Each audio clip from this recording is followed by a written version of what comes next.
ఇన్నేళ్లకి 2006 అంటే ఎంత అయింది? 18 ఏళ్ళు అయింది.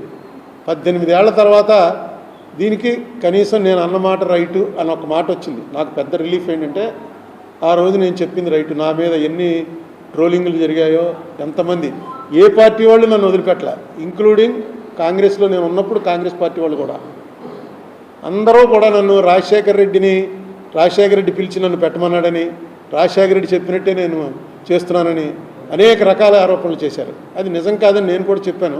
కానీ నా లెవెల్ చాలా తక్కువ, నా ప్రత్యర్థులు నా మీద విమర్శలు చేసిన వాళ్ళ లెవెల్స్ చాలా ఎక్కువ. అంచేత ఎందుకు చేస్తున్నాడో వీడికి ఏదో ఎజెండా ఉంటుందనుకున్నారు. నాకు ఏ ఎజెండా లేదు.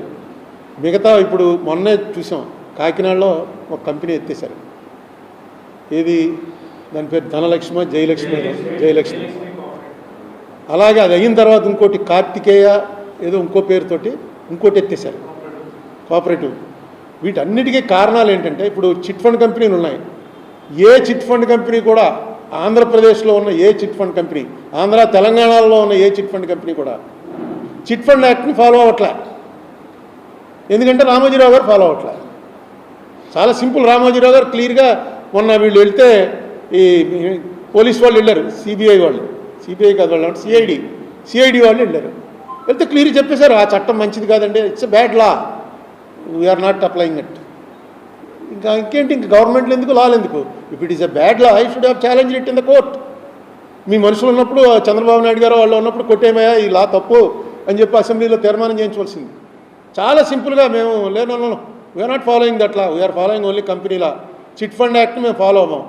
ఇవన్నీ నా దగ్గర ఉన్నాయి. ఎప్పటికప్పుడు నేను రైట్ టు ఇన్ఫర్మేషన్ కింద అక్కడ లోపల జరిగింది ఎంటైర్ రికార్డింగ్తో సహా, వీడియో రికార్డింగ్తో సహా మొత్తం అన్ని రైట్ టు ఇన్ఫర్మేషన్ కింద నేను తెప్పించుకున్నాను. ఎందుకు, నాకేంటి అవసరం అంటే నా మీద వాళ్ళు వేశారు కేసు. మార్గదర్శి చిట్ ఫండ్స్ వాళ్ళు నా మీద ఒక కేసు వేశారు, 50 లక్షల రూపాయలు డ్యామేజెస్ కట్టమని. అది ఇంకా పెండింగ్, తెలంగాణ కోర్టులో ఇంకా పెండింగ్ ఉంది. దాంట్లో నాకు కావాలంటే నేను చెప్పింది నేను అనలేదండి, రామోజీరావు గారిని ఏం అనలేదు అని అనడానికి లేదు. ఎందుకంటే అన్ని వీడియోలు ఉన్నాయి, నేను అన్నమాట నిజం. ఎందుకన్నాను, ఈ చిట్ ఫండ్ కంపెనీ ఫాలో అవ్వట్లేదని. ఈవేళ చిట్ ఫండ్ కంపెనీ ఫాలో అవ్వట్లేదని వాళ్ళే ఒప్పుకున్నారు.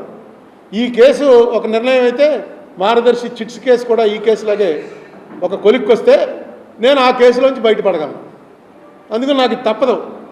మనకి ఇంకా పానే మనకెందుకు అనుకున్నా, ముసలాళ్ళు అయిపోయాం మనం వదిలేద్దాం అనుకున్నా, ఇది మాత్రం నాకు తప్పదు. ఎందుకంటే ఐఎమ్ లైబుల్ దేర్.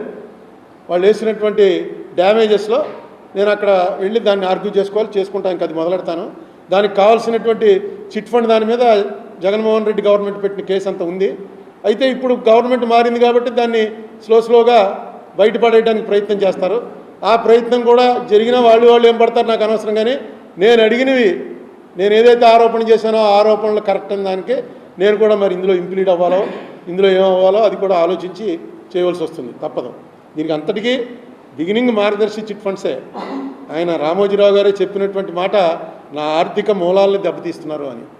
ఆర్థిక మూలం మార్గదర్శి చిట్ ఫండ్స్లోంచి డబ్బు వెళ్ళి మార్గదర్శి ఫైనాన్షియల్స్లోకి వెళ్ళింది. మార్గదర్శి ఫైనాన్షియల్స్లోకి వెళ్ళిన డబ్బు ఆయన మొత్తం ప్రాపర్టీలన్నీ కొనుక్కున్నారు. ఇది చట్టవిరుద్ధం.